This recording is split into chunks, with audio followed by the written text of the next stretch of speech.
ومن حيث خرجت فول وجهك شطر المسجد الحرام وحيث ما كنتم فولوا وجوهكم شطره وإنه للحق من ربكم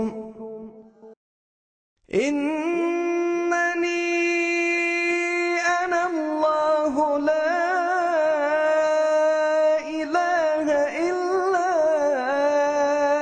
أنا فاعبدني وأقم الصلاة لذكري إن الصلاة كانت على المؤمنين كتابا موقوتا الله أكبر الله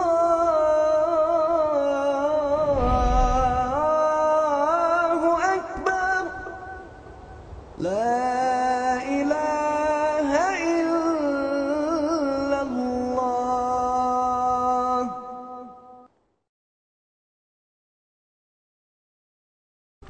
السلام عليكم ورحمة الله وبركاته. إن الحمد لله نحمده ونستعينه ونستغفره ونعوذ بالله من شرور أنفسنا ومن سيئات أعمالنا من يهده الله فلا مضل له ومن يضلله فلا هادي له وأشهد أن لا إله إلا الله وحده لا شريك له وأشهد أن محمدا عبده ورسوله يا أيها الذين آمنوا اتقوا الله حق تقاته ولا تموتن إلا وأنتم مسلمون يا أيها الناس اتقوا ربكم الذي خلقكم من نفس واحدة وخلق منها زوجها وبث منهما رجالا كثيرا ونساء واتقوا الله الذي تساءلون به والأرحام إن الله كان عليكم رقيبا يا أيها الذين آمنوا اتقوا الله وقولوا قولا سديدا يصلح لكم أعمالكم ويغفر لكم ذنوبكم ومن يطع الله ورسوله فقد فاز فوزا عظيما أما بعد فإن خير الحديث كتاب الله وخير الهدي هدي محمد صلى الله عليه وسلم وشر الأمور محدثاتها وكل محدثة بدعة وكل بدعة ضلالة وكل ضلالة في النار. أعوذ بالله من الشيطان الرجيم. بسم الله الرحمن الرحيم. حافظوا على الصلوات والصلاة الوسطى وقوموا لله قانتين.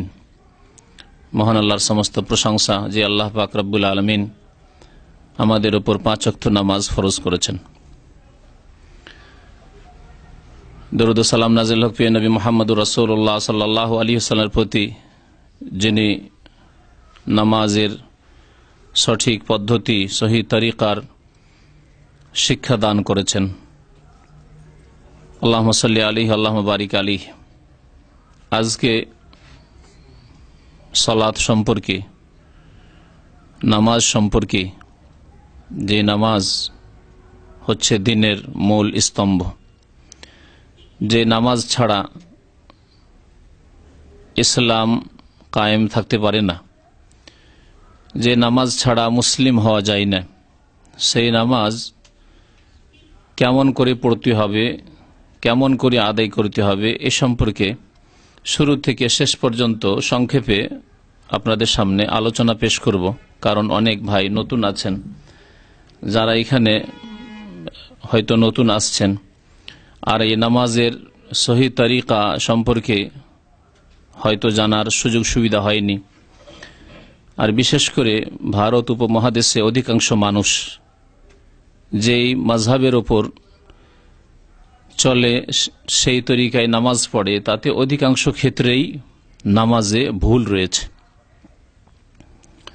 যার ফলে এই নামাজের সংশোধন করতে হবে নবী করিম সাল্লাল্লাহু আলাইহি সাল্লামের সহিহ হাদিসের আলোকে। নামাজের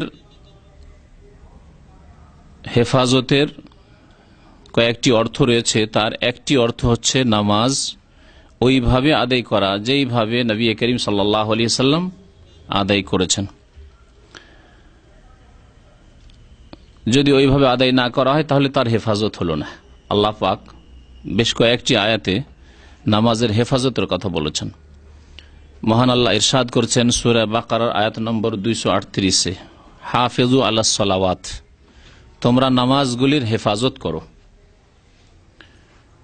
তোমরা নামাজগুলির হেফাজত করো। ওয়াসসালাতিল উস্তা, আর বিশেষভাবে সলাতে উস্তার হেফাজত করো। মা আয়েশা রাদিয়াল্লাহু তাআলা আনহা এই আয়াত পাঠ করতেন, তখন সলাতুল উস্তার পরে সলাতুল আসর পড়তেন। অনেকের মতে এটি আগের কেরাতে ছিল, তারপরে তার রহিত করা হয়েছে। আর সেটি সলাতুল উস্তার তাফসীর, এতে কোনো দ্বিমত নেই যে সলাতুল উস্তা মধ্যবর্তী নামাজ মানে হচ্ছে আসরের নামাজ। তো আল্লাহ পাক রব্বুল আলামিন নামাজের হেফাজত করতে বলেছেন। আল্লাহ পাক রব্বুল সূরা মুমিনুনের শুরুতে নামাজের হেফাজতের কথা বলেছিলেন, ওয়াল্লাযীনা হুম আলা সালাওয়াতিহিম ইউহাফিজুন। সূরা মাআরিজ আল্লাহ পাক রব্বুল আলামিন নামাজের হেফাজতের কথা বলেছেন। মুমিন তারাই, জান্নাতি তারাই, যারা জান্নাতের ওয়ারিস হবে তারা নামাজের হেফাজত করে।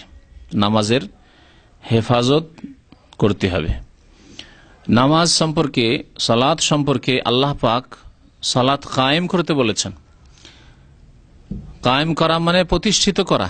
যদি কায়েম করতে হয় সালাত, প্রতিষ্ঠিত করতে হয়, তার বিভিন্ন দিক রয়েছে। তার মধ্যে একটি গুরুত্বপূর্ণ দিক হচ্ছে যে নামাজ ওইভাবে আদায় করতে হবে যেইভাবে নবী করিম সাল্লাল্লাহু আলাইহি ওয়াসাল্লাম আদায় করেছেন। এই মর্মে মনে রাখবেন যে নবী করিম সাল্লাল্লাহু আলাইহি ওয়াসাল্লামের বাতানো তরিকা মোতাবেক যদি কোনো ইবাদত বন্দেগী না হয়, সে ইবাদত কবুল হবে না।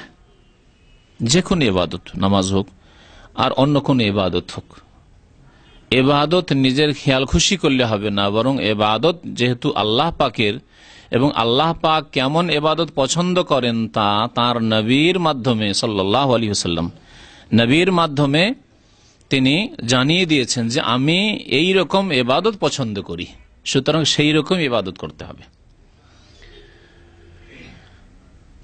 মা আয়েশা রাদিয়াল্লাহু তাআলা আনহার খুব প্রসিদ্ধ হাদিস রয়েছে যে কোন ইবাদত বন্দেগী কবুল হওয়ার শর্ত সম্পর্কে। সহিহ মুসলিমে রয়েছে, সহিহ বুখারীতেও এই হাদিস রয়েছে। মান আমিলা আমালান লাইসা আলাইহি আমরুনা, যে যদি কেউ এমন কোন আমল করে, আর সবচাইতে গুরুত্বপূর্ণ আমল হচ্ছে মুসলিম জীবনে সালাত, নামাজ। ওমর ফারুক রাদিয়াল্লাহু তাআলা আনহু ইরশাদ করছেন যে ইন্না আহাম্মা উমুরিকুমুস সালাহ, তোমাদের জীবনের সবচাইতে গুরুত্বপূর্ণ কাজ হচ্ছে সালাত, নামাজ। সবচাইতে গুরুত্বপূর্ণ কাজ হচ্ছে নামাজ। ফামান দাইয়াহা, সুতরাং কেউ যদি নামাজকে নষ্ট করে তাহলে তার সমস্ত আমলকে সে নষ্ট করতে পারে। তার দ্বারা যে কোনো হারাম কাজ হইতে পারে, যে কোনো ফরজ অজেব তার দ্বারা পরিত্যাগ হইতে পারে, যে কোনো অন্যায়, জুলম, অত্যাচার, গুনাহ, পাপ তার দ্বারা হতে পারে। ফামান দাইয়াহা, যে ব্যক্তি নামাজকে নষ্ট করলো সে ব্যক্তি ফাহুয়া লিমা সিওয়াহা আদিয়া, তাহলে সে অন্য অন্য ইবাদতকে আরো বেশি নষ্ট করবে, সে অন্য অন্য আমলকে আরো নষ্ট করবে, অন্য অন্য পাপ করে সে সীমা লঙ্ঘন করবে, আল্লাহ পাকের আদেশ নিষেধ লঙ্ঘন করবে সে। তো নবী করিম সাল্লাল্লাহু আলাইহি ওয়াসাল্লাম ইরশাদ করেছেন মান আমিলা আমালা, যে ব্যক্তি এমন কোন আমল করলো লাইসা আলাইহি আমরুনা, আমল তো করলো, বেনামাজি নয়, তাহলে বেনামাজির যা পরিণাম হবে ইনশাআল্লাহ তাআলা আগামী অনুষ্ঠানগুলিতে বেনামাজি সম্পর্কে তার দুনিয়ার পার্থিব বিধান এবং পরলৌকিক বিধান, আখিরাতের বিধান, বিস্তারিত এই দুটি বিষয় আলোচনা করার ইচ্ছা আছে, যাতে করে মুসলিম ভাইয়েরা সতর্ক হতে পারেন। কারণ আমাদের সমাজে নামাজ ছাড়াকে এমন কোনো অপরাধ মনে করা হয় না, আর নামাজ কায়েম করাকে, নামাজ পড়াকে এত গুরুত্বপূর্ণ কাজ মনে করা হয় না। সব কাজ সেরে যদি সময় হইল তাহলে শেষখানে ওটা থাকলো, শেষ জীবনে থাকলো, সারা জিন্দগি পার করে শেষ জীবনে সময় সুযোগ হলে নামাজ পড়ল, আর দোষ ত্রুটি হিসাবে এটাকে তেমন ধরা হয় না। অনেক দোষের কারণে বোনের বিয়ে দিবেন না, মেয়ের বিয়ে দিবেন না সেই ছেলের সাথে, কিন্তু নামাজ পড়ে না, কোনো দোষের ব্যাপার নাই। আমরা সেই মুসলিম সমাজের লোক আমরা, কারণ মুসলিম জাতি নামাজের গুরুত্ব বুঝে না। নামাজ না থাকলে দিন নেই, ইসলাম নেই, সে মুসলিম নয়, এই কথা বুঝে না। তো ইনশাআল্লাহ তাআলা দুনিয়ার হুকুম এবং আখিরাতের হুকুম, এই দুইটি বিষয় সম্পর্কে জরুরি আমাদের জানা প্রত্যেকের, যে বেনামাজির কি অবস্থা পৃথিবীতে, শরীয়তের দৃষ্টিতে, কোরআন এবং হাদিসের দৃষ্টিতে, আর আখেরাতে তার কি অবস্থা হবে। তার আগে আজকে নামাজের তরিকাটা শুদ্ধ করে নেন, কারণ অনেকের নামাজে হয়তো ভাবছেন যে আমার নামাজ ঠিক আছে, কিন্তু অনেক ভুল আছে। নবী সাল্লাল্লাহু আলাইহি ওয়াসাল্লাম কি বলছেন, মান আমেলা আমালান, যে ব্যক্তি কোন আমল করলো লাইসা আলাইহি আমরুনা, কিন্তু আমার আদেশ মোতাবেক নয়, আমার তরিকা মোতাবেক নয়, ফাহুয়া রাদ্দুন, তাহলে সেই নামাজ, সেই ইবাদত বন্দেগী, সেই আমল রাদ্দুন, প্রত্যাখ্যাত হবে, মরদুদ হয়ে যাবে, আল্লাহ পাক কবুল করবেন না। তাহলে এই হাদিস দ্বারা বোঝা যায় যে নামাজ পড়ার জন্য প্রথম শর্ত কি, যে নামাজ নবী করিম সাল্লাল্লাহু আলাইহি ওয়াসাল্লামের তরিকা মোতাবেক হইতে হবে, তারপরে নামাজ পড়েন আপনি। নবী সাল্লাল্লাহু আলাইহি ওয়াসাল্লামের তরিকা মোতাবেক নামাজ হইতে হবে, তাহলে নামাজ কেমন ছিল রাসূলুল্লাহ সাল্লাল্লাহু আলাইহি ওয়াসাল্লামের জানতে হবে। দেখা দেখে নামাজ পড়লে হবে না, শুনে শুনে নামাজ পড়লে হবে না। এটা ছোটখাটো বই নিয়ে এনেছেন যাতে কোরআন এবং হাদিসের দলিল নেই, বা এই সম্পর্কে আপনার নিশ্চয়তা নেই যে এই কিতাবটি, এই বইটি কি কোরআন হাদিস ভিত্তিক লেখা হয়েছে, এটাও জানা নেই। বরং গদ বাঁধা দুয়া দিয়ে বইয়ের অধিকাংশ অংশ ভর্তি করা আছে, উচ্চারিত নিয়ত, ওই নিয়ত দিয়ে কোনো একটি বরাত রেফারেন্স নেই যে কোন কিতাব থেকে এই বই লেখা হয়েছে, কিছুই নেই। এইসব কিতাব পড়ে নামাজ পড়লে কাজ হবে না।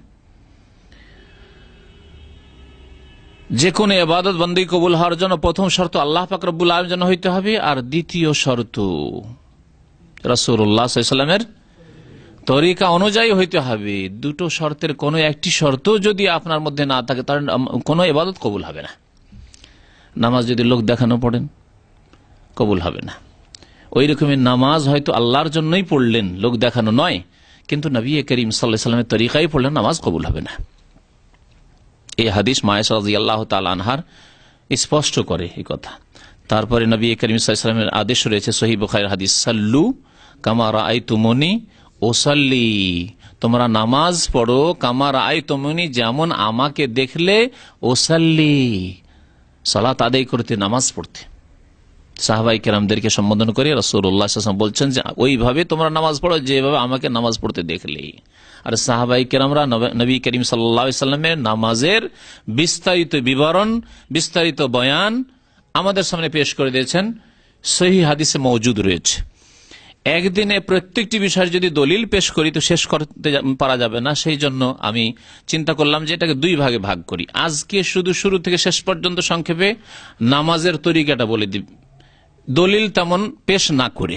হয়তো কোনো ক্ষেত্রে দলিল চলে আসতে পারে, কিন্তু ওইভাবে বরাত সহ, রেফারেন্স সহ হয়তো দলিল আজকে পেশ করব না।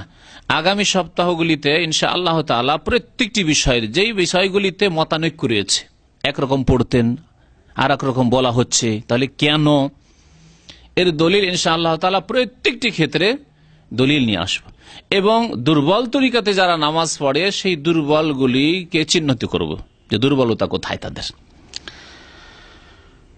নবী করিম সাল্লাল্লাহু আলাইহি ওয়াসাল্লাম যেমন নামাজ পড়েছেন তেমন নামাজ পড়তে হবে। পুরুষদেরকেও সম্বোধন করা হয়েছে, মহিলাদেরকে সম্বোধন করা হয়েছে। সুতরাং মহিলা পুরুষের নামাজে সহিহ হাদিসের আলোকে কোনো পার্থক্য নেই। একটি সহিহ হাদিস দ্বারা কোনো পার্থক্য এমন নেই যে প্রচলিত পার্থক্যগুলি রয়েছে, সেই পার্থক্য নেই। নারী পুরুষকে একই রকম সম্বোধন করেছেন নবী করিম সাল্লাল্লাহু আলাইহি ওয়াসাল্লাম।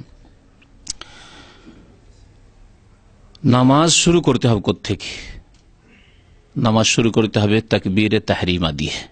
তাকবীরে তাহরিমা বলে কি তাকবীরাতুল ইহরাম বলে। আমাদের দেশে তাকবীরে তাহরিমা বলে প্রসিদ্ধ, আরবরা তাকবীরাতুল ইহরাম বলে থাকে।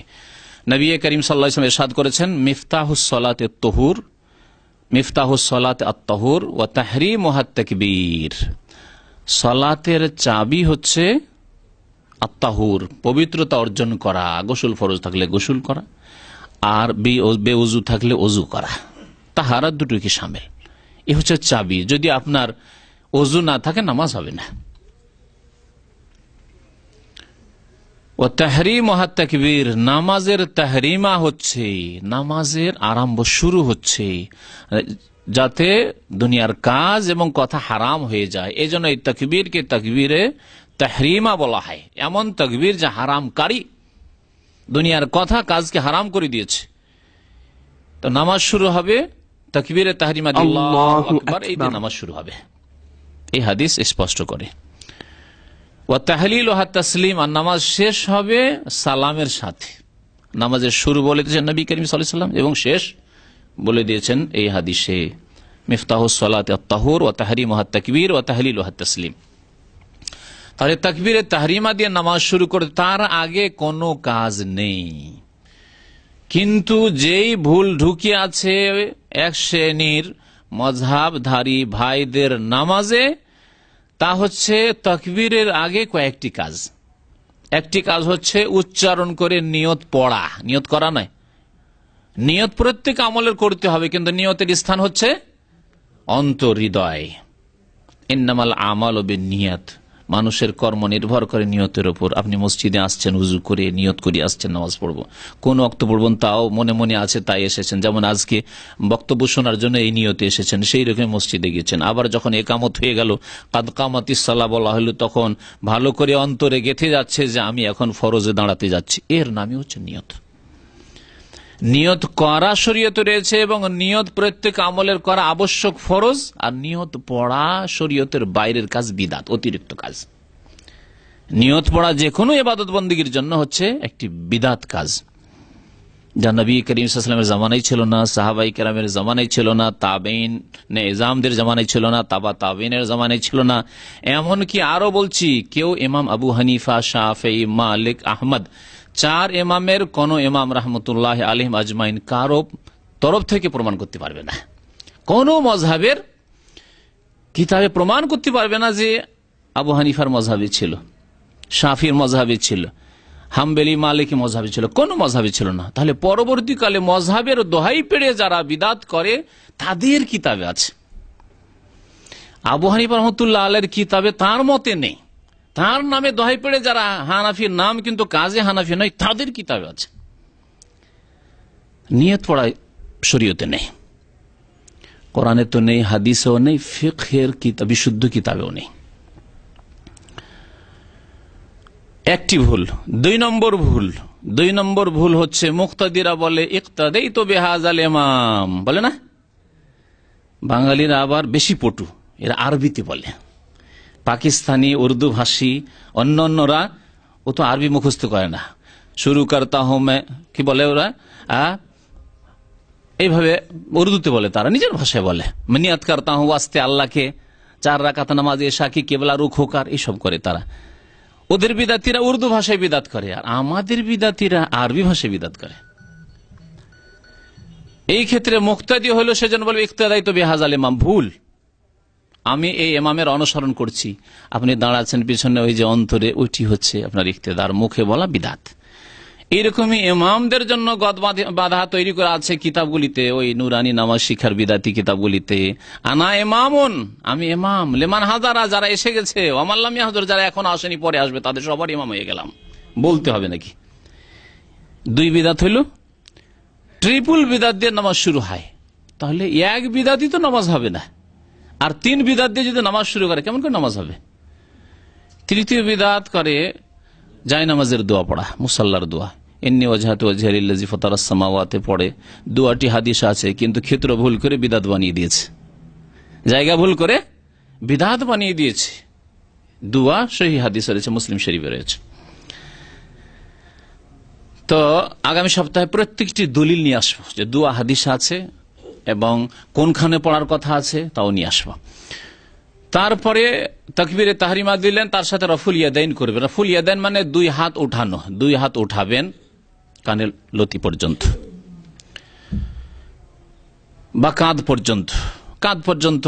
ইবনে ওমর রাদিয়াল্লাহু তাআলা আনহুর হাদিস রয়েছে, হাজওয়া মানকাবাইহি, কাঁধ পর্যন্ত যথেষ্ট। আর কেউ যদি কানের লতি আর একটু বেশি উঠায়, কিন্তু কাঁধ ধরা নয়, এভাবে নয়, এইভাবে নামাজ শুরু করবে। তারপরে পড়বে নামাজ শুরু করার দোয়া, যাকে হাদিসের ভাষায় বলা হয়েছে দুআউল ইস্তিফতাহ, আরম্ভ করার দোয়া, সালাত আরম্ভ করার দোয়া, যা আমাদের দেশের ভাষায় সানা নামে প্রসিদ্ধ। সানা নাম পড়ে গেছে, কারণ আমাদের দেশে যে এই দোয়াটি পড়ে সেখানে তাতে আল্লাহ পাকের সানা গুণগান রয়েছে বলে শুধু তারা ওই একটি দোয়া পড়ে ওর নামে সানা দিয়েছে। তা হচ্ছে আবু দাউদের হাদিস, বুখারী মুসলিমে নেই, অন্য হাদিসগুলিতে রয়েছে সুবহানাকা আল্লাহুম্মা রাব্বানা ওয়া বিহামদিকা আল্লাহ মাগফিরলি, এই দোয়াটি যেহেতু আল্লাহ পাকের তসবিহ গুণগান এতে সানা রয়েছে, প্রশংসা রয়েছে, সেজন্য এর নাম সানা দিচ্ছে। কিন্তু এই ক্ষেত্রে প্রায় 7টিরও বেশি দোয়া রয়েছে। নবী সাল্লাল্লাহু আলাইহি ওয়াসাল্লাম বিভিন্ন সময় বিভিন্ন দোয়াগুলি পড়তেন। এটি একটি দোয়া বুখারী শরীফে রয়েছে, আল্লাহ বাইদ বাইনি ওয়া বাইনা খাতায়া কামা বা'তা বাইনাল মাশরিকি। কখনো কখনো এটিও পড়বেন। নবী সাল্লাল্লাহু আলাইহি ওয়াসাল্লাম ফরজ নামাজ এগুলি পড়তেন। মাযহাবধারী ভাইদের আলেমরা তারা বলে না না না না, এগুলি তাহাজ্জুদের দোয়া। অথচ হাদিসে রয়েছে, আগামী সপ্তাহে তারপরে সপ্তাহে বক্তব্য ইনশাআল্লাহ পেশ করব হাদিস নিয়ে এসে, যে ফরজ নামাজে নবী সাল্লাল্লাহু আলাইহি ওয়াসাল্লাম আল্লাহ বাইদ বাইনি ওয়া বাইনা খাতায়া কামা বা'তা বাইনাল মাশরিক এই দোয়াটি আল আখিরি পড়তেন।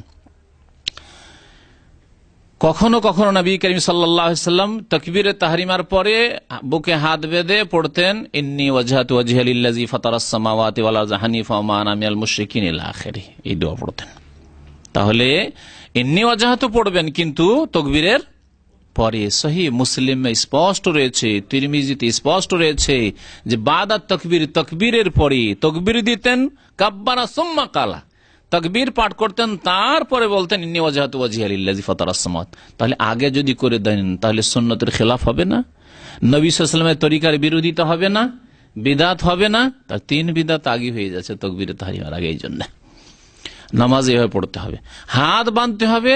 হ্যাঁ, হাত বুকের উপরে বাঁধতে হবে, কারণ সহিহ হাদিস, সহিহ ইবনে খুজাইমার হাদিস রয়েছে যে নবী করিম সাল্লাল্লাহু আলাইহি ওয়াসাল্লাম হাত বাঁধতেন আলা সাদরিহি। সদর মানে হচ্ছে বক্ষ, চেস্ট, সিনার উপর হাত বাঁধতেন, বুকের উপর হাত বাঁধতেন। আর নাভির নিচের হাত বাঁধা সমস্ত মুহাদ্দিসিনদের নিকট, এমনকি অনেক হানাফি বড় ইমামদের নিকট, তারা বলেছেন যে এই হাদিস জয়ীফ, নাভির নিচে হাত বাঁধা। সুতরাং হাত বাঁধতে হবে বুকের ওপর, এইটি হচ্ছে সুন্নত। তারপরে সূরা ফাতিহা পড়ে, আউযু বিল্লাহি মিনাশ শাইতানির রাজিম বিসমিল্লাহির রহমানির রহিম বলে সূরা ফাতিহা পড়ে। সূরা ফাতিহা প্রত্যেককে পড়তে হবে। সূরাতুল ফাতিহা। আউযু বিল্লাহি মিনাশ শাইতানির রাজিম। বিসমিল্লাহির রহমানির রহিম।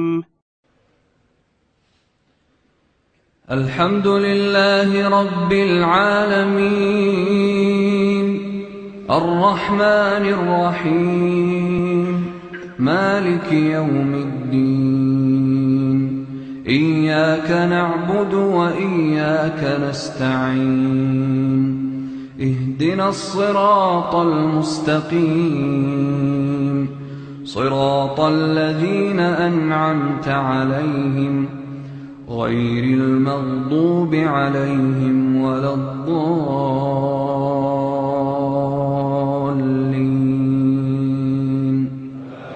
آمين। এটি হচ্ছে নামাজের সহি তরিকা। নবী করিম সাল্লাল্লাহু আলাইহি ওয়াসাল্লাম বলেছেন লা সালাতা লিমান লাম ইয়াকরা বিফাতিহাতিল কিতাব, সূরা ফাতিহা ছাড়া নামাজ হয় না। যেই ব্যক্তি সূরা ফাতিহা পড়ল না তার নামাজ হয় না। একবার এক তাবেঈ জিজ্ঞেস করছেন আবু হুরায়রা রাদিয়াল্লাহু তাআলা আনহুকে, ইন্না নাকুনু আহইয়ানান ওয়ারা আল ইমাম, আমরা কখনো কখনো ইমামের পিছনে যে থাকি, মুক্তাদি থাকি, সবসময় তো আর ইমাম হয় না, সবসময় তো একা নামাজ পড়ি না। তাহলে নামাজি 3 ভাগে বিভক্ত, নামাজি 3 ভাগে বিভক্ত। ইমাম, ইমাম মুনফারিদ মানে একাকী নামাজি, আর মুক্তাদি মানে ইমামের ইক্তিদা করে অনুসরণ করে পেছনে যারা নামাজ পড়েছে। 3 শ্রেণীর মানুষ। ইন্না নাকুনু আহইয়ানান ওয়ারা আল ইমাম, আমরা কখনো কখনো ইমামের পিছনে থাকি, তো কি করব, আমরা সূরা ফাতিহা পড়বো না পড়বো না? তখন বলছেন আবু হুরায়রা রাদিয়াল্লাহু তাআলা, ইকরা বিহা ফি নাফসিকা ইয়া ফারসি। তার মাতৃভাষা ফার্সি ছিল ওই তাবেঈর, তাই বলছেন তাকে যে তুমি তোমার মনে মনে পড়ে নাও। ইকরা বিহা ফি নাফসিকা, তোমার মনে মনে মানে আস্তে আস্তে পড়ে নাও। তাহলে সূরা ফাতিহা পড়তে হবে, ইমামকে পড়তেই হবে, না হলে নামাজ হবে না। অথচ আমাদের দেশের প্রচলিত মাযহাবে ইমামের জন্য ওয়াজিব, না পড়লে সহজে কাজ চলে যাবে, যে কোনো কোরআনের 3টি আয়াত পড়লেই নামাজ হয়ে যাবে। একেবারে সহিহ হাদিস বিরোধী ফতোয়া। একাকী নামাজি হবে না। মুক্তাদির ক্ষেত্রে যদিও ইখতিলাফ উলামায়ে কেরামদের রয়েছে, কিন্তু বিশেষ করে যখন সিররি গোপনীয় কিরাতের নামাজ, অর্থাৎ ইমাম মনে মনে পড়ছে অথবা ইমাম জোরে পড়লে ইমামের আওয়াজ পৌঁছে না। আমাদের দেশে তো মাইকে নামাজ হয় না, এখানে না হয় দেখছেন মাইকে নামাজ হচ্ছে, দূর দূর পর্যন্ত কেরাত পৌঁছে যাচ্ছে। দুই কাতার পরেই মুক্তাদিরা ইমামের কেরাত শুনতে পায় না, হয় না কি এরকম? দুই কাতার পরে মুক্তাদির কেরাত শোনে না, তাহলে মুক্তাদি ইমামের কেরাত শোনে না। তাহলে এই সময় তাদের কি করা উচিত? কমের পক্ষে যদি এই ফতোয়া, মাঝামাঝি ফতোয়াতে থাকেন তিনটি মত। একটি মত হচ্ছে যে না, মুক্তাদিকে কিছুই পড়তে হবে না। সবচাইতে দুর্বল মত এটি, যেটি প্রচলিত আমাদের দেশের মযহাবে রয়েছে, সবচাইতে দুর্বল ফতোয়া। মাঝামাঝি ফতোয়া হচ্ছে যে যখন শোনেন না তখন পড়বেন, আর যখন শোনেন তখন শুনতে হবে, যাতে কোরআনের আয়াত আর হাদিসের সমন্বয় হয়ে যায়। তাদের মত ইমাম আহমদ রহমতুল্লাহ আলী, ইমাম মালিক রহমতুল্লাহ আলী, চার ইমামের দুই ইমাম এই দিকে গেছেন যে শুনছেন তখন শুনে নিলেন যথেষ্ট, আর পড়বেন না। কিন্তু না শুনলে পড়তে হবে। না শুনলে যেমন জোহরে শোনেন না, আসরে শোনেন না, মাগরিবের তৃতীয় রাকাতে শোনেন না, এশার তৃতীয় চতুর্থ রাকাতে শোনেন না, তো শোনে না, মোটেই শোনেন না, কারণ সিররি নামাজ। তারপরে হয়তো ইমাম থেকে আপনি দূরে আছেন, শোনেন না, আওয়াজ আপনার পর্যন্ত পৌঁছে না। মাগরিবের প্রথম দ্বিতীয় রাকাতে, এশার প্রথম দ্বিতীয় রাকাতে, ফজরের নামাজে কেরাত হচ্ছে, কিন্তু আপনি দূরে আছেন, শোনেন না, চুপ বসে থাকবেন। তাদের মতে পড়তে হবে। বেশ কিছু তারা দলিল পেশ করেছেন। প্রথম কথা, কোরআনে কারীম আল্লাহ পাক রব্বুল আলামিন কোরআন শুনতে বলেছেন, নীরব থাকতে বলেছেন, এক হুকুম। তারা বলছে এটার উপর আমল হয়ে গেল। আর সূরা ফাতিহা ছাড়া নামাজ হয় না, ওই দুটোতে সমন্বয় হয়ে গেল। যখন শুনছি তখন শুনলাম নীরব থেকে, আর যখন শুনছি না তখন সূরা ফাতিহা ছাড়া যেহেতু নামাজ হয় না, সুতরাং সূরা ফাতিহা পড়ব। ইমাম বুখারী রহমতুল্লাহ আলাইহি, ইমাম শাফিঈ রহমতুল্লাহ আলাইহি আর বহু সাহাবায়ে কেরাম তাদের মত হচ্ছে যে না, সর্বাবস্থায় সূরা ফাতিহা পড়তে হবে। ইমাম উচ্চস্বরে পড়ুক আর জোরে পড়ুক আর আস্তে পড়ুক, সূরা ফাতিহা প্রত্যেককে পড়তে হবে, মুক্তাদিকে পড়তে হবে।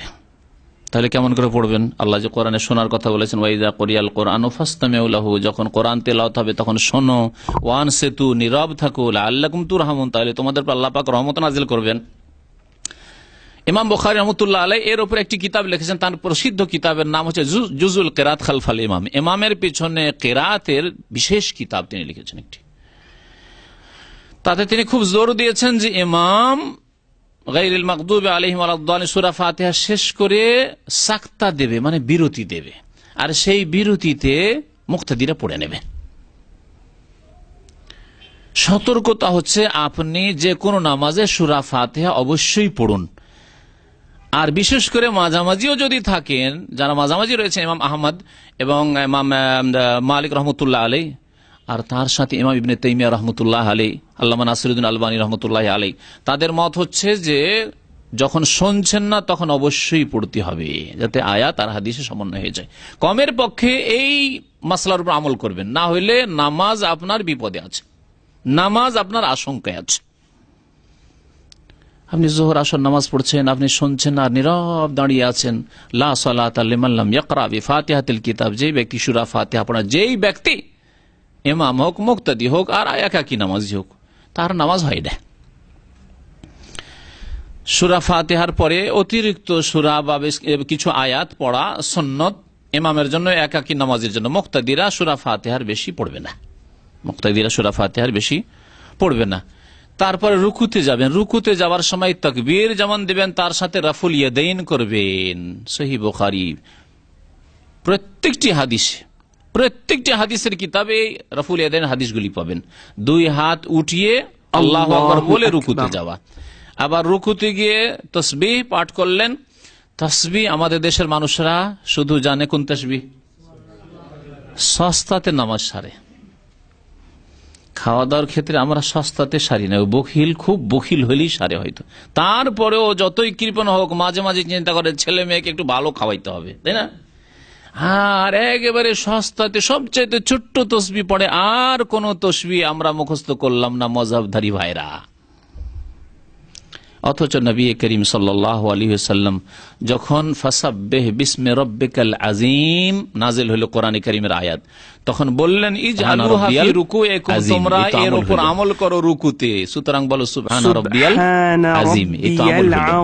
যখন নাযিল হইল সাব্বিহ ইসমা রাব্বিকাল আলা, তখন ইজআলুহা ফি সুজুদিকুম, এর উপর আমল করো, এর বাস্তবায়ন করো তোমাদের সিজদায়। সুতরাং সুবহানা রাব্বিয়াল আলা, আল্লাহ পাক বলছেন সূরা আলাতে সাব্বিহ ইসমা রাব্বিকাল আলা, আমল কি করলেন? সুবহানা রাব্বিয়াল আলা। এই প্রথম আমল ছিল নবী করিম সাল্লাল্লাহু আলাইহি ওয়াসাল্লামের। তারপরে যখন সূরা ইজা জা নাসর নাযিল হইল, শেষ জামানায় নবী করিম সাল্লাল্লাহু আলাইহি ওয়াসাল্লামের মক্কা বিজয় হয়ে যাওয়ার পরে আল্লাহ পাক মওতের ইঙ্গিত দিচ্ছেন রাসূলুল্লাহ সাল্লাল্লাহু আলাইহি ওয়াসাল্লামের, যে তোমার সময় কাছে আসছে। ইজা জা নাসরুল্লাহি ওয়াল ফাতহু ওয়া রাআইতান নাস ইয়াদখুলুনা ফি দীনিল্লাহি আফওয়াজা ফাসাব্বিহ বিহামদি রাব্বিকা ওয়াস্তাগফিরহু।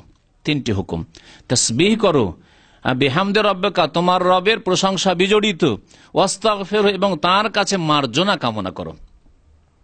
আল্লাহ পাক এই তিনটি আদেশ যখন দিলেন নবী করিম সাল্লাল্লাহু আলাইহি ওয়াসাল্লাম তখন এর বাস্তবায়ন করলেন রুকুতে সিজদাতে। মা আয়েশা রাদিয়াল্লাহু তাআলা আনহা বর্ণনা করছেন, কানা রাসূলুল্লাহ সাল্লাল্লাহু আলাইহি ওয়াসাল্লাম ইয়াকুলু ফি রুকুইহি ওয়া সুজুদিহি, রাসূলুল্লাহ সাল্লাল্লাহু আলাইহি ওয়াসাল্লাম রুকুতে সিজদাতে বলতেন সুবহানাকা আল্লাহুম্মা রাব্বানা ওয়া বিহামদিকা আল্লাহুম্মা গফিরলি, রুকুতেও বলতেন আর সিজদায়ও বলতেন। মাঝে মাঝে তো আমল করবেন, মাঝে মাঝে তো আমল করবেন। আপনি ইমামের পিছনে যদি সুযোগ সুবিধা না পান, তাহলে আপনি একা নামাজগুলি তো আমল করবেন। কত নামাজ আপনার একা নামাজ রয়েছে, সুন্নত রয়েছে, বিতর রয়েছে, হ্যাঁ, বা ইমাম দেখছেন মাশাআল্লাহ ধীর স্থিরে আমি 9 বার 10 বার তাসবিহ হয়ে যায়, সুবহান রাব্বিয়াল আযীম, সুবহান রাব্বিয়াল আযীম, সুবহান রাব্বিয়াল আলা হয়ে যাচ্ছে, রুকু সিজদা খুব লম্বা করছে, তার মধ্যে সুবহান রাব্বিয়াল আযীম 3 বার বলে নিলেন, সুবহান রাব্বিয়াল আলা 3 বার বলে নিলেন রুকু সিজদাতে, তারপরে বলেন সুবহানাকা আল্লাহুম্মা রাব্বানা ওয়া বিহামদিকা আল্লাহুম্মা গফিরলি। কেন আমল করছেন না? মাযহাবধারী ভাইদের, আলেমদেরকে জিজ্ঞাসা করলে দেখবেন তাদের আমল নেই। এটা অনুমান ভিত্তিক বলছি না, অনেক পরিচিত আলেমদেরকে জিজ্ঞাসা করেছি, তাদের এগুলোর উপর আমল নেই। অথচ এই যে সুবহানাকা আল্লাহুম্মা রাব্বানা ওয়া বিহামদিকা আল্লাহুম্মা গফিরলি, এটি সহিহ বুখারী শরীফের হাদিস। এই প্রচলিত আমাদের দেশের নামাজকে যদি সহিহ বুখারীকে সাথে রাখেন আর মেলান, আপনি কিতাব বের করেন, বাংলা অনুবাদ হয়েছে, আর বুখারী শরীফের ওই নামাজের অধ্যায় বের করেন, সালাতের অধ্যায় বের করেন, আর আপনার নামাজ প্রচলিত নামাজ মযহাবের নামাজকে আপনি এই সহিহ বুখারী হাদিসের সাথে মেলান, অধিকাংশ ক্ষেত্রে সহিহ হাদিস বিরোধী নামাজ পাবেন আপনি।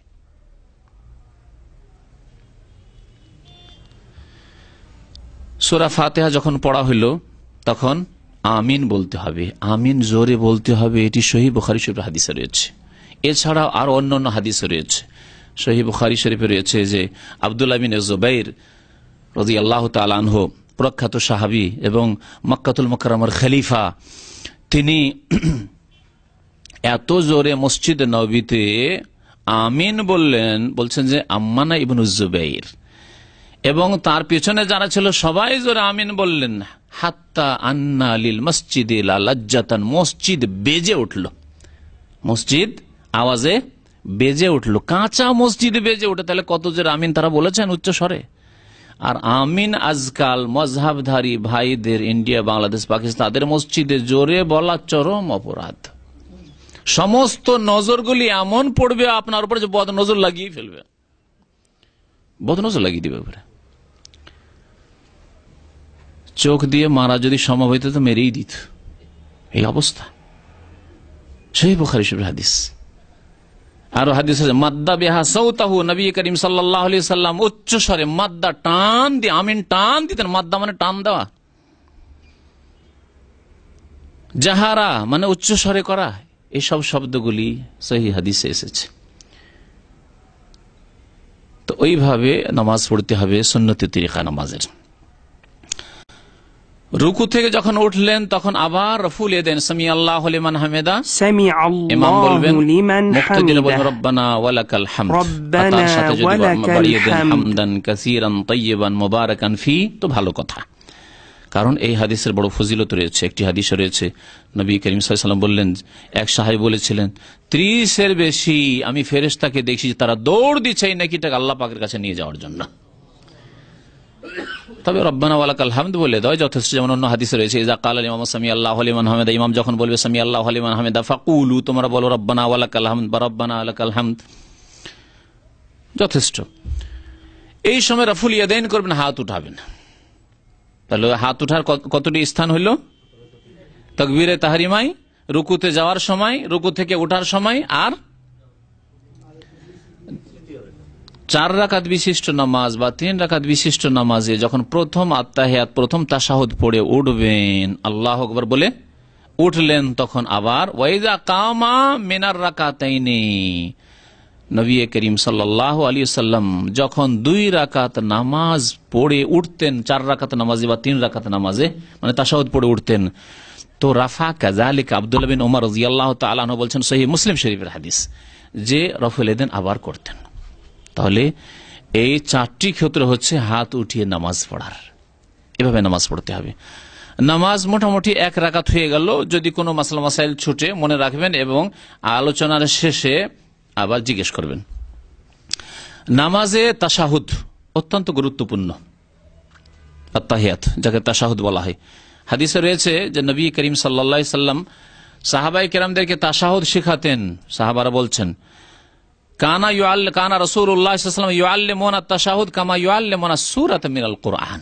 রাসূলুল্লাহ সাল্লাল্লাহু আলাইহি ওয়াসাল্লাম আমাদেরকে তাশাহুদ শিখাতেন, আত্তাহিয়াত শিখাতেন, যেমন কোরআনে কারীমের কোন সূরা শিখাতেন গুরুত্ব দিয়ে।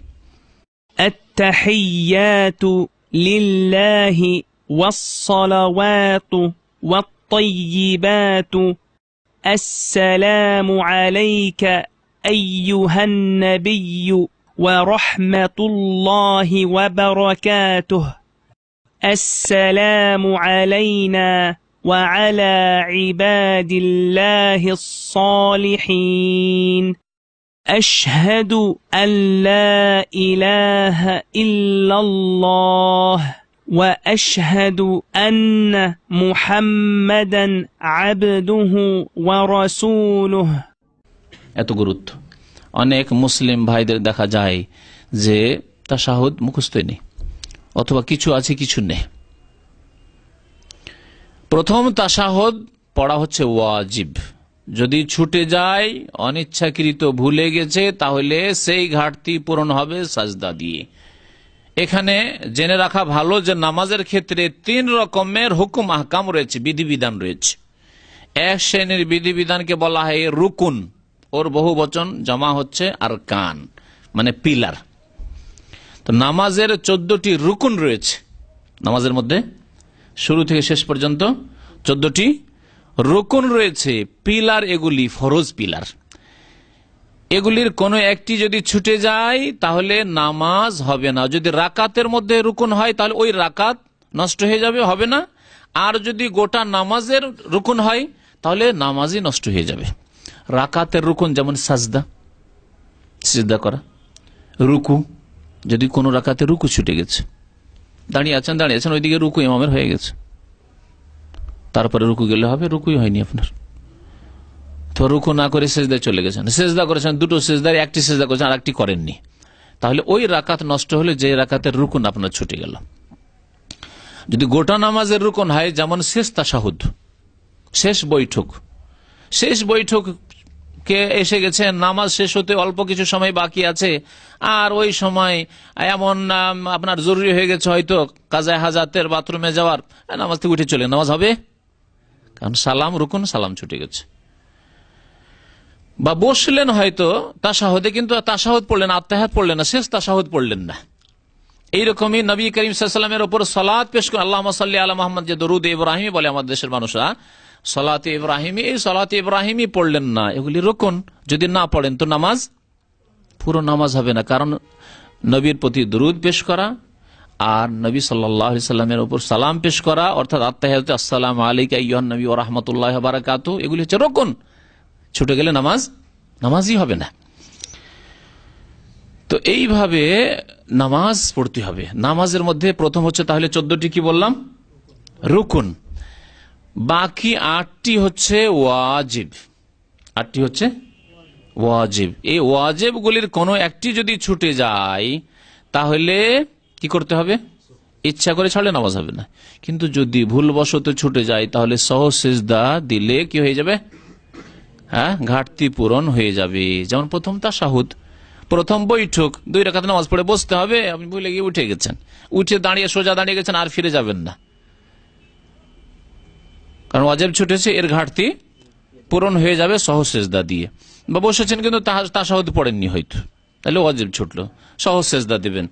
এইরকমই তাকবীরে তাহরিমা ছাড়া বাকি তাকবীরগুলি ওয়াজিব।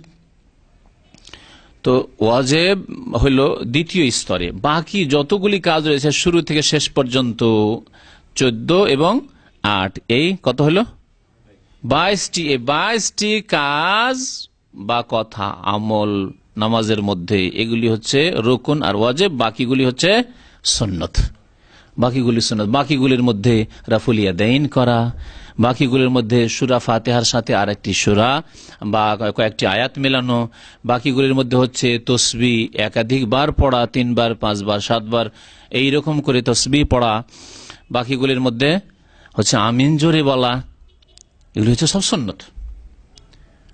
সুন্নত মানে ছেড়ে দেওয়া নয়। আমি অনেক সময় বলি, কারণ সুন্নত আমাদের দেশের মানুষকে বললে কার সুন্নত এর পরোয়া করে না। সুন্নত শুনলে মহাবিপদ। সুন্নত মানে সারা জিন্দেগি ছেড়ে দাও, সারা জীবন ছেড়ে দাও না। কখনো যদি ছুটে যায়, কখনো আমিন আপনার ছুটে গেল, হয়তো কখনো রাফুল এদিন ছুটে গেল, আর এই নয় যে সারা জীবন আপনি জানলেন অথচ সারা জীবন সুন্নত, যাক সুন্নত ছেড়ে দিলেন আপনি। অথচ এমন কোন সমস্যা নাই যে বড় সমস্যা সৃষ্টি করবে। হ্যাঁ, যদি বড় সমস্যা সৃষ্টির আশঙ্কা থাকে বা বড় বড় রোগ আপনার গ্রামে আছে, তাহলে এই সুন্নতগুলির পিছনে না পড়ে বড় রোগগুলি সারাতে হবে। গ্রামের লোক কবর মাজার পূজা করে, পীরের মুরিদ হয়, শিরক বিদআতে ডুবে রয়েছে, তাজিয়া আর মিলাদ আর কোরআন খানি আর বক্সানো আর বহু শিরক বিদআতে লিপ্ত আছে, তাহলে আপনাকে বড় বড় রোগের চিকিৎসা আগে করতে হবে।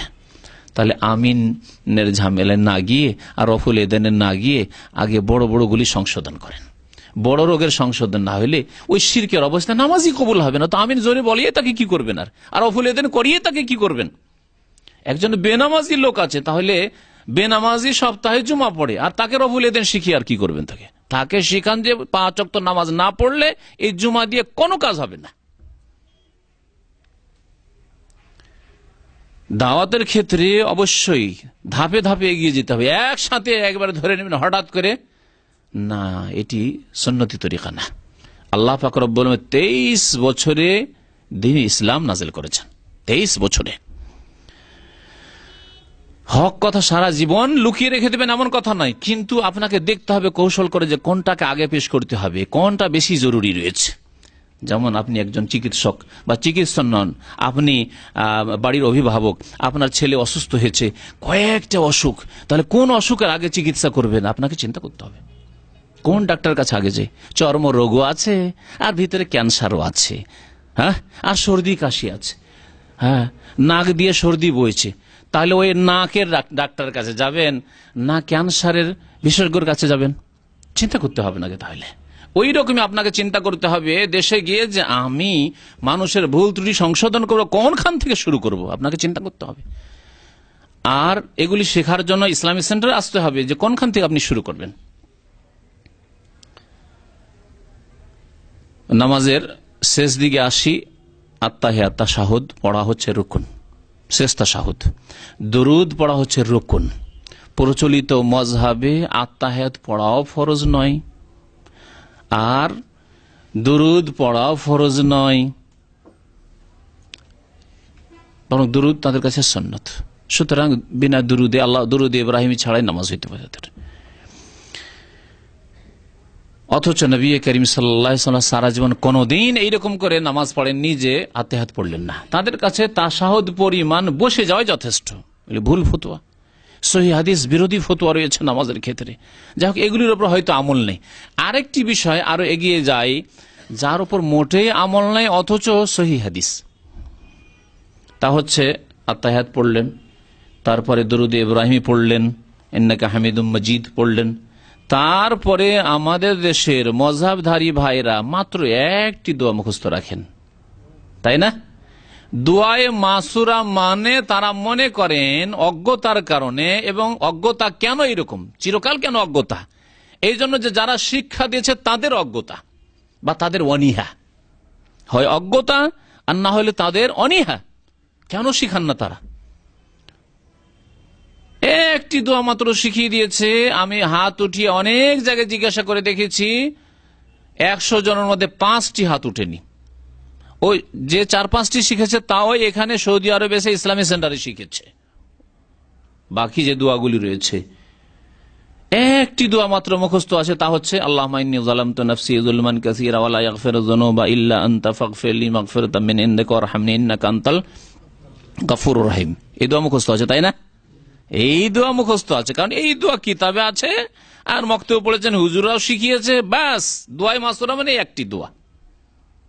এই দোয়া আছে, সহিহ মুসলিমে আছে, এতে কোনো সন্দেহ নেই, অবশ্যই পড়ুন। কিন্তু নবী করিম সাল্লাল্লাহু আলাইহি ওয়াসাল্লাম এর চাইতে বেশি তাকিদ করেছেন, নিজেও পড়েছেন এবং আদেশ করেছেন আমাদেরকে যে তোমরা 4টি জিনিস থেকে আল্লাহর কাছে আশ্রয় কামনা করো, আল্লাহর কাছে পানা চাও, আল্লাহর শরণ নাও। সেই দোয়া যদি জিজ্ঞাসা করি, আপনাদেরকে হাত তুলতে বলি, তো মনে হয় অল্প কয়েকটা হাতই উঠবে। তো যাই হোক, ওইদিকে আর যাচ্ছি না, আপনাদেরকে বলছি যে হাত না উঠিয়ে মুখস্থ করেন এই দোয়া। আল্লাহুম্মা ইন্নী আউযু বিকা মিন আযাবিল কবরি, মিন আযাবিল কবরি, হে আল্লাহ তোমার কাছে আশ্রয় কামনা করি কবরের আযাব থেকে। ওয়া আউযু বিকা মিন আযাবিজ জাহান্নাম, আল্লাহ তোমার আশ্রয় নিচ্ছি বা আশ্রয় গ্রহণ করছি মিন আযাবে জাহান্নামের আযাব থেকে, জাহান্নামের শাস্তি থেকে। ওয়া আউযু বিকা মিন ফিতনাতিল মাসিহিদ দাজ্জাল, আল্লাহ তোমার আশ্রয় গ্রহণ করছি দাজ্জালের ফিতনা থেকে, মাসিহিদ দাজ্জালের ফিতনা থেকে। ওয়া আউযু বিকা মিন ফিতনাতিল মাহইয়া ওয়াল মামাত, আল্লাহ হায়াত এবং মওতের, জীবনের এবং মরণের ফিতনা থেকে তোমার আশ্রয় গ্রহণ করছি, তোমার আশ্রয় নিচ্ছি। আরেকটি হাদিস আর একটু বাড়তি আছে সহিহ বুখারীতে, ওয়া আউযু বিকা মিনাল মাসামি ওয়াল মাগরাম, আল্লাহ গুনাহ থেকে এবং ঋণ থেকে তোমার আশ্রয় কামনা করছি, আশ্রয় চাইছি বা তোমার শরণ নিচ্ছি, তোমার আশ্রয় গ্রহণ করছি। নবী করিম সাল্লাল্লাহু আলাইহি সাল্লাম যখন এই দোয়া পড়তেন ঋণের বেশি বেশি, তখন এক সাহাবী জিজ্ঞাসা, ইয়া রাসূলুল্লাহ আপনি খুব বেশি বেশি কেন ঋণ থেকে আশ্রয় কামনা করছেন আল্লাহর? নবী করিম সাল্লাল্লাহু আলাইহি ওয়াসাল্লাম বললেন যে কারণ মানুষ যখন ঋণ নয় অভ্যস্ত হয়ে যায়, তখন অভ্যাস খারাপ হয়ে যায়, অভ্যাস খারাপ হয়ে যায়, ঠিক মতো সময় মতো টাকা পয়সা দিতে পারে না, পরিশোধ করতে পারে না, তখন মিথ্যার আশ্রয় নিতে হয়, মিথ্যার আশ্রয় নিতে হয়। ভাই আগামী সপ্তাহে দিয়ে দেবো, ভাই অমুক বাড়ি দিয়ে দেবো, ভাই অমুক দিনে দিয়ে দেবো। হ্যাঁ, কোথায় আছেন ভাই? দেখা করতে চাও, দেখা করবে না, সেই জন্য আছে এক জায়গায়, বলছে আর এক জায়গায় দূরে আছি। কতগুলি মিথ্যা ওখানে গিয়ে জড়িয়ে যায়। সেই জন্য আমি এই ঋণ থেকে আশ্রয় কামনা করছি আল্লাহ পাক রব্বুল আলামিনের নিকট। এই দোয়া অবশ্যই মুখস্থ করবেন, কারণ নবী সাল্লাল্লাহু আলাইহি ওয়াসাল্লাম পড়েছেন যে কোনো নামাজে, আর তার সাথে আদেশও করেছেন। অনেক উলামায়ে কেরামের নিকটে এই দোয়া পড়া ওয়াজিব। এই দোয়া 4টি জিনিস থেকে আল্লাহর আশ্রয় চাওয়া, আল্লাহর কাছে আশ্রয় চাওয়া হচ্ছে ওয়াজিব, অবশ্যই মুখস্থ করবেন। এছাড়াও নবী করিম সাল্লাল্লাহু আলাইহি ওয়াসাল্লাম হাদিসে রয়েছে রব্বানা আতিনা ফিদ দুনিয়া হাসানা ওয়া ফিল আখিরাতি হাসানা ওয়া কিনা আযাবান্নার। এই দোয়া পড়া। দোয়ায়ে মাসুরা মানে কি? বলছিলাম যে দোয়ায়ে মাসুরা অর্থ আমাদেরকে বোঝানো হয়নি। কে বলতে পারেন দেখি দোয়ায়ে মাসুরা মানে? আমি বললাম যে আল্লাহুম্মা ইন্নী যালামতু নাফসি যুলমান কাসীরা, শুধু এইটি দোয়ায়ে মাসুরা নয়। তাহলে দোয়ায়ে মাসুরা মানে কি? আমাদের দেশের মানুষ দোয়ায়ে মাসুরা মানে শুধু ওই দোয়াটি ভাবে। হ্যাঁ ভাই, এর চাইতে বেশি যদি ভাবে তো ভাবে যে ওই নামাজের শেষখানে সালামের আগে যে দোয়াগুলি পড়ে সেগুলি হয়তো দোয়ায়ে মাসুরা, তাই না? সেটাও ভুল।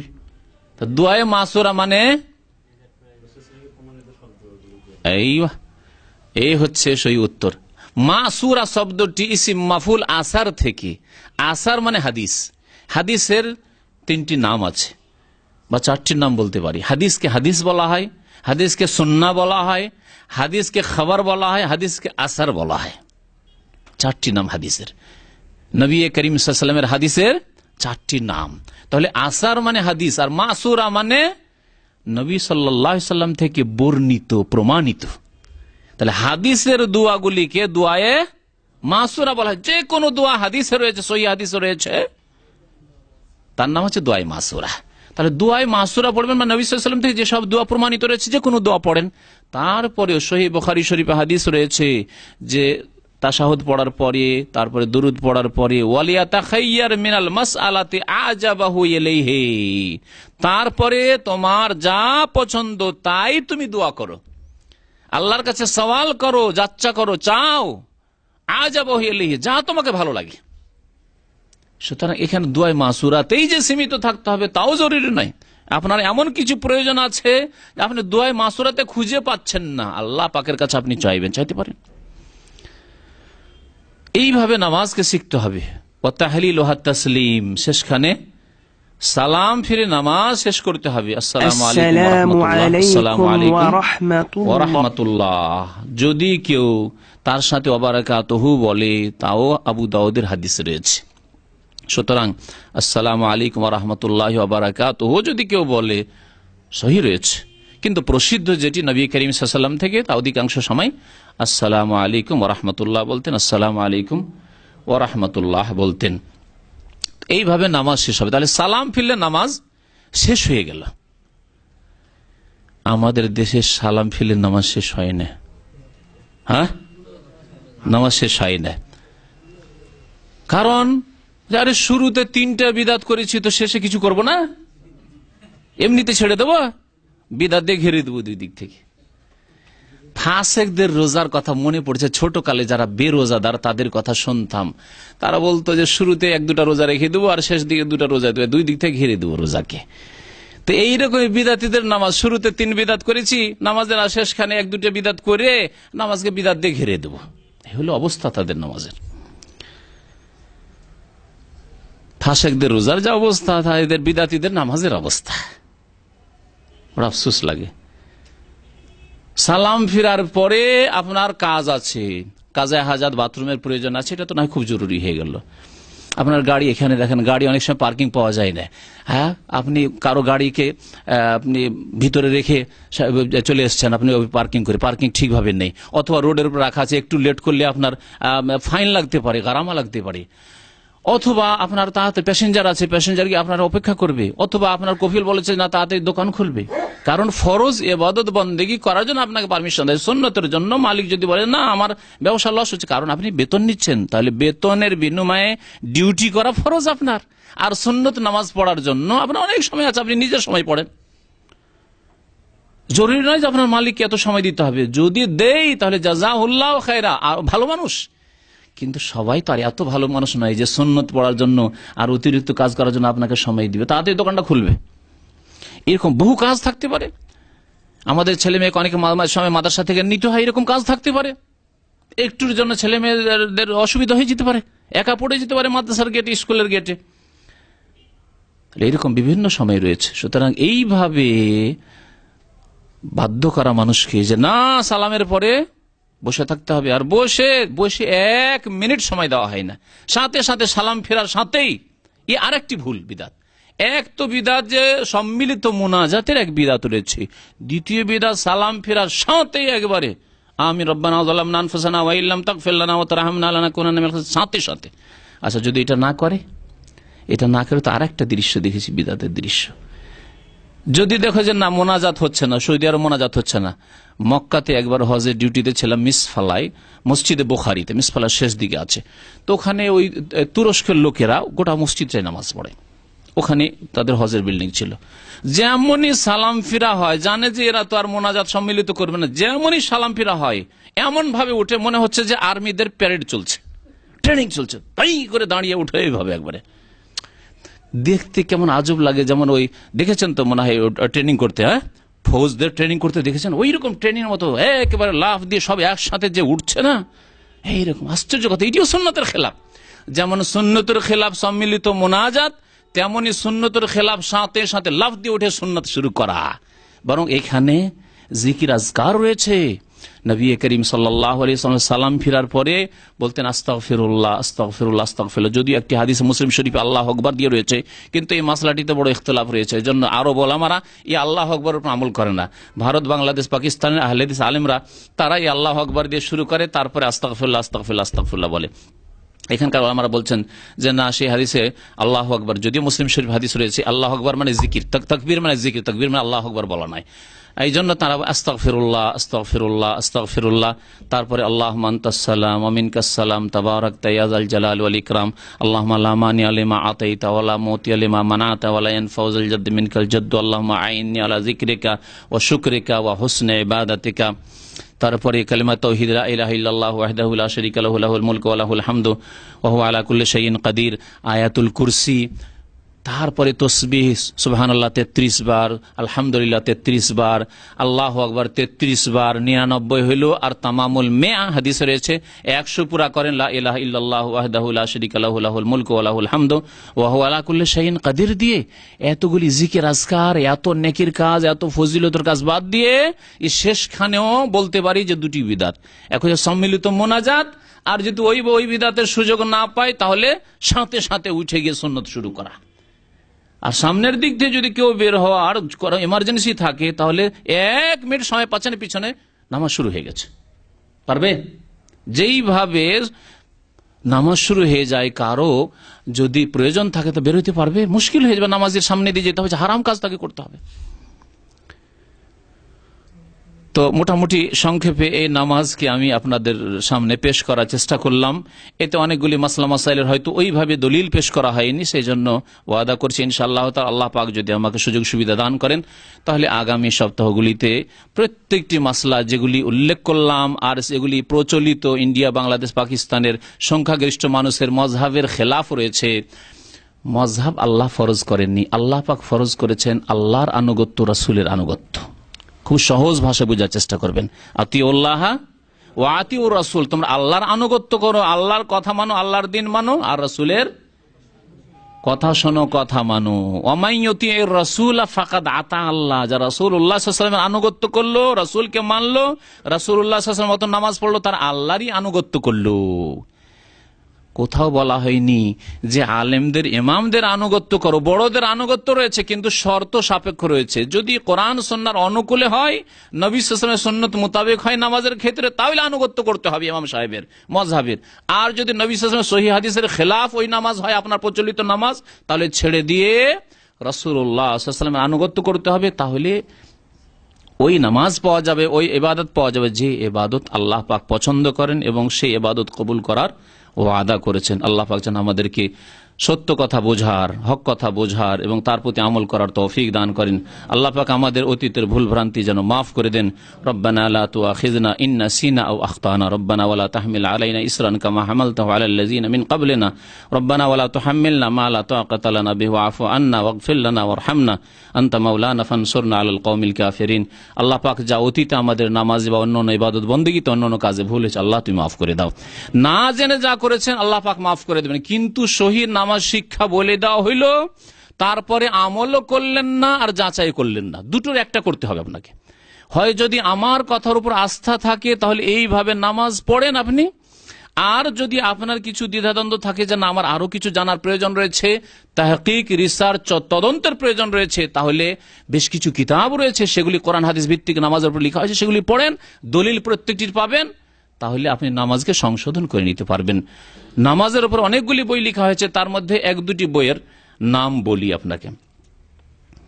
আরবি ভাষায় লেখা হয়েছে, বাংলায় অনুবাদ হয়েছে, ঢাকাতে বইগুলি পাবেন। এমন নয় যে দেশে পাওয়া যায় না, কিন্তু দেশে হাজার হাজার বিদাতি ভুল ভ্রান্তিতে ভরা বইয়ের মধ্যে 10-20টা 50টা 100টা হয়তো ভালো বই আছে, খুঁজেই পান না। তখন মকসুদুল মোমেনের বিদাতি কিতাব কিনলেন, হ্যাঁ, নিয়ামুল কোরআনের মতো বিদাতি কিতাব কিনলেন, বেহেশতি যাওয়ার মতো ভুল ভ্রান্তিতে ভরা বিদাতি কিতাব কিনলেন, ওইসব কিতাব কিনেন, কিন্তু সহি কিতাব খুঁজে পান না ইসলামিক লাইব্রেরিতে গিয়ে। এই জন্য আমাদের কাছে একটা লিস্ট আছে, সেই লিস্ট নিয়ে গিয়ে কিতাবগুলি কিনবেন। ভালো কিতাবগুলি বাংলাদেশেও যথেষ্ট পাবেন আপনি। আল্লামা নাসিরউদ্দিন আলবানী রহমতুল্লাহ আলাইহির একটি কিতাব রয়েছে, বেশ ভালো, কয়েকশো পৃষ্ঠার কিতাব, নবী করিম সাল্লাল্লাহু আলাইহি ওয়াসাল্লামের নামাজ, রাসূলুল্লাহ সাল্লাল্লাহু আলাইহি ওয়াসাল্লামের নামাজের পদ্ধতি, সিফাতু সালাতিন নবী সাল্লাল্লাহু আলাইহি ওয়াসাল্লাম মিনাত তাকবীর ইলা তাসলিম, তাকবীর থেকে, তাকবীরে তাহরিমা থেকে শুরু করে সালাম পর্যন্ত নবী সাল্লাল্লাহু আলাইহি ওয়াসাল্লামের নামাজ কেমন ছিল, বাংলায় অনুবাদ হয়েছে। তারপরে নামাজের উপর আরো বিস্তারিত একটি বই রয়েছে, আইনি তোহফা সলাতে মুস্তাফা, আইনুল বারি সাহেবের লেখা, 2 খণ্ডে রয়েছে, সেটিও বাংলাদেশেও পাওয়া যাচ্ছে। তারপরে নামাজের বই রয়েছে আসাদুল্লাহ গালেবের একটি বই রয়েছে নবী সাল্লাল্লাহু আলাইহি ওয়াসাল্লামের নামাজ। তারপরে আরো বেশ কয়েকটি বই রয়েছে। শেখ ইবনে বাজ রাহমাতুল্লাহ আলাইহির ছোট্ট একটি কিতাব হইলেও আমি অনুবাদ করেছি বইটি। ওই বইটি কাইফিয়াতুস সালাতুন নবী, নবী সাল্লাল্লাহু আলাইহি ওয়াসাল্লামের নামাজ পড়ার পদ্ধতি, সহিহ হাদিস মোতাবেক নামাজের তরিকা তাতে বলা হয়েছে। তো এই কিতাবগুলি নিলে বা এই কিতাবগুলি পড়লে ইনশাআল্লাহ তাআলা সহি নামাজ পাবেন। তার সাথে সাথে বাংলায় অনুবাদ হয়েছে বুখারী, আপনি মিলিয়ে দেখতে পারেন।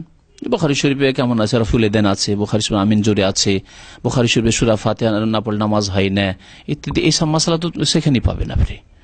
তো এইভাবে নামাজ, জি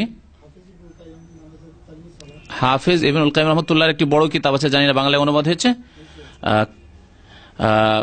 সেই কিতাবের নাম হচ্ছে আপনার তাকে মনে হয় ওজুবুস সালাত ওয়া হুকমু তারিকিহা, নামাজের আবশ্যকতা। আমি আরবিতে বইটি পড়েছিলাম, এবং বেনামাজির হুকুম বই। তারপরে বেনামাজি সম্পর্কে জানতে হলে শেখ ইবনে উসাইমিন রাহমাতুল্লাহ আলাইহির ছোট্ট একটি কিতাব রয়েছে, যা লক্ষ লক্ষ কপি বিতরণ হয়েছে সৌদি আরবে এবং বাংলাদেশে, ভারতে।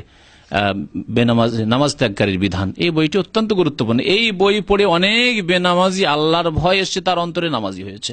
সুতরাং এই বইটিকে আপনার প্রচার করার চেষ্টা করুন, যাতে নামাজের গুরুত্ব মানুষ বুঝে। আল্লাহ পাক যেন আমাদেরকে 5 ওয়াক্ত নামাজ কায়েম করার তৌফিক দান করেন। আল্লাহ পাক 5 ওয়াক্ত নামাজের হেফাজতের যেন তৌফিক দান করেন। আল্লাহ পাক আমাদের সবাইকে ফজরের নামাজ যেন আদায় করার জামাতে তৌফিক দান করেন। আল্লাহ পাক আমাদের গুনাহ খাতা যেন মাফ করে দেন। নবী করিম সাল্লাল্লাহু আলাইহি সাল্লামের আদর্শ সুন্নাত মোতাবেক আমাদের সার্বিক জীবনে চলার যেন তৌফিক দান করেন। আল্লাহ আমাদের গুনাহ খাতা যেন মাফ করেন। আল্লাহ পাক আমাদেরকে যেন নবী করিম সাল্লাল্লাহু আলাইহি ওয়াসাল্লামের শাফাআত দান করেন, নবী সাল্লাল্লাহু আলাইহি ওয়াসাল্লামের হাউজে কাউসার যেন দান করেন, নবী করিম সাল্লাল্লাহু আলাইহি ওয়াসাল্লামের সাথে আমাদেরকে যেন জান্নাতুল ফিরদৌস দান করেন। আমিন ইয়া রাব্বাল আলামিন। সাল্লাল্লাহু আলা নবিয়িনা মুহাম্মদ ওয়া আলা আলিহি ওয়া সাহবিহি আজমাইন।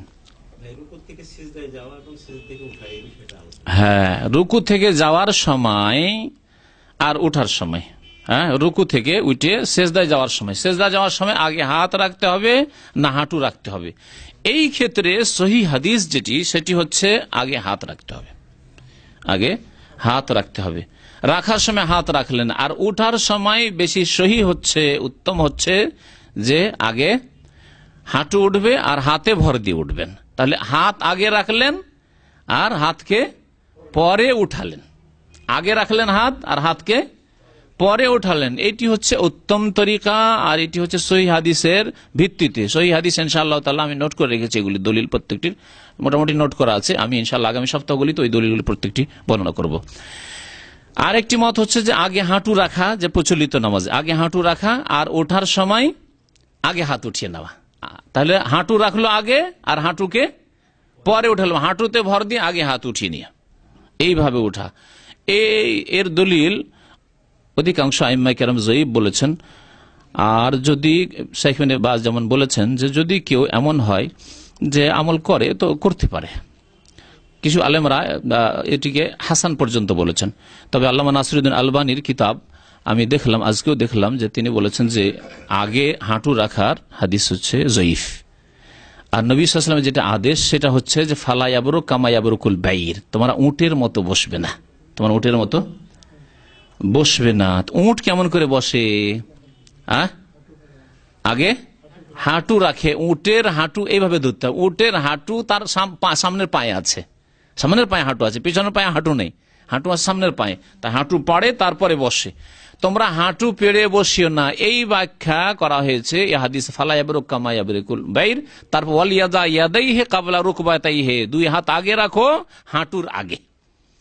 যদি ইবনুল কাইয়িম রাহমাতুল্লাহ আলাইহি কোরআন সুন্নাহর আলেম হওয়া সত্ত্বেও তার তাহকিক, তার গবেষণা এর বিপরীত, সেই জন্য এই ক্ষেত্রে আমরা কঠোরতা অবলম্বন করি না। বেশ কিছু সালাফি আলেমগণ এদিকে গেছেন যে হাঁটু আগে রাখতে পারে বা রাখার কথাই তারা প্রাধান্য দিয়েছেন। কিন্তু অধিকাংশ আইম্মায়ে কেরাম যারা সহিহ হাদিস মোতাবেক নামাজ শিখিয়েছেন, তারা আগে হাত রাখতে বলছেন আর পরে হাঁটু, আর উঠাবার সময় আগে হাঁটু উঠান আর পরে হাত ওঠান। এটি আশা করি সহি। হ্যাঁ, ওটি একটা মশলা ইনশাআল্লাহ তাআলা ওই হাদিস উল্লেখ করে দেওয়া হবে। সেজদা করার সময় সেজদা করার সময় 7টি অঙ্গের উপর সেজদা করতে হবে। নবী সাল্লাল্লাহু আলাইহি ওয়াসাল্লাম বলেছেন উমিরতু আন আসজুদা আলা সাবআতি আযম, আমাকে আদেশ করা হয়েছে 7টি অঙ্গের উপরে সেজদা করার জন্য। 7টি অঙ্গ জানাই আছে, হ্যাঁ, 2 হাত, হ্যাঁ, 2 পা আর 2 হাঁটু 6টা হইল। আর আগে আমাদের দেশের মানুষ নাকই বলে, কপাল আর ওর সাথে নাক, হ্যাঁ দুটোই লাগাইতে হবে। জি, দুটোই লাগাইতে হবে। জি, নামাজ সম্পর্কে হ্যাঁ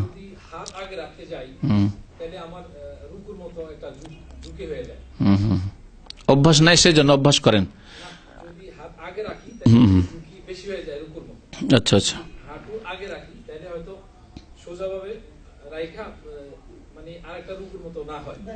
না অসুবিধা নেই, হ্যাঁ কোনো অসুবিধা নেই, তাতে কোনো অসুবিধা নেই। আপনি ওইভাবে নামবেন।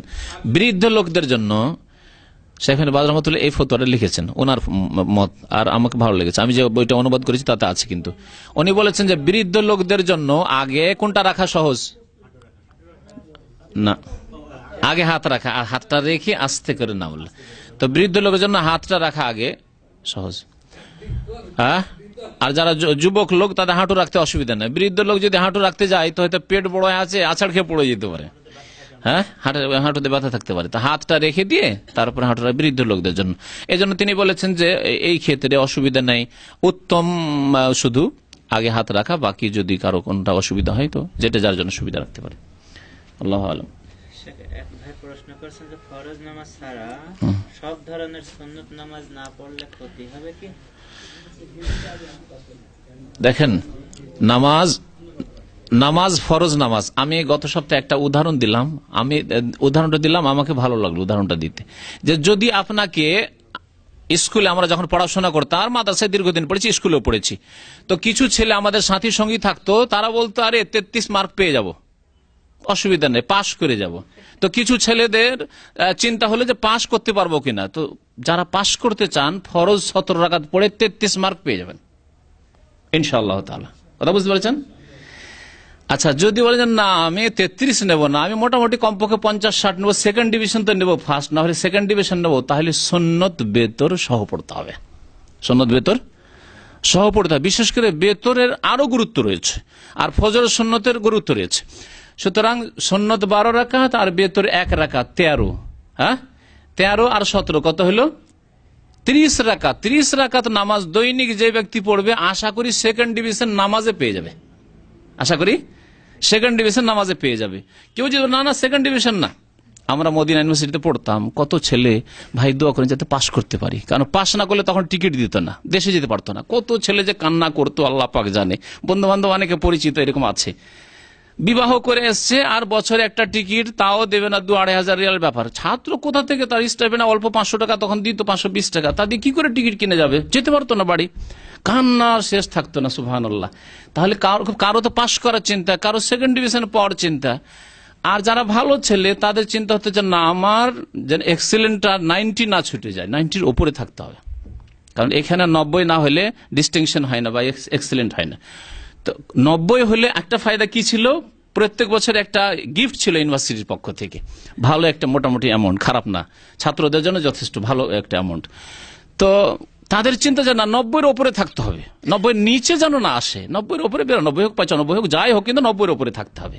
তাহলে আপনি কেমন হতে চান নামাজি, এটা আপনাকে জিজ্ঞাসা। যদি আপনি মনে করেন না আমি ডিস্টিংশন, আমি চমৎকার হতে চাই, আমার রেজাল্ট ফার্স্ট ডিভিশন হতে চাই বা লেটার মার্ক পেতে চাই, তাহলে আপনাকে ফরজ 17 রাকাত, সুন্নাত বেতর 13 রাকাত, আর তার সাথে তাহাজ্জুদ পড়তে বলবো আরো 8 রাকাত, 8-3-11 রাকাত বেতর, হ্যাঁ বেতর সহ।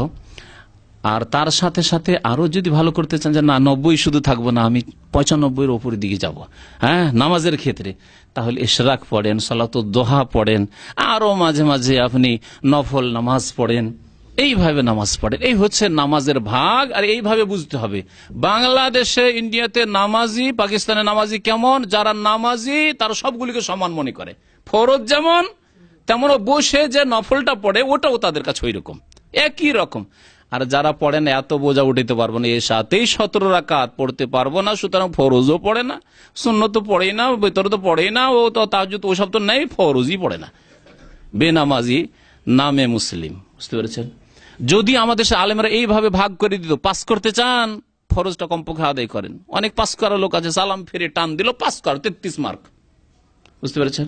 50-60 পেতে চান তাহলে সুন্নতের বেতর পড়েন, আর বেশি পেতে চান 80-90 পেতে চান, লেটার মার্ক চান, তাহলে তাহাজ্জুদ ধরার চেষ্টা করেন, ইশরাক, দোহা এগুলি নামাজ পড়ার চেষ্টা করেন।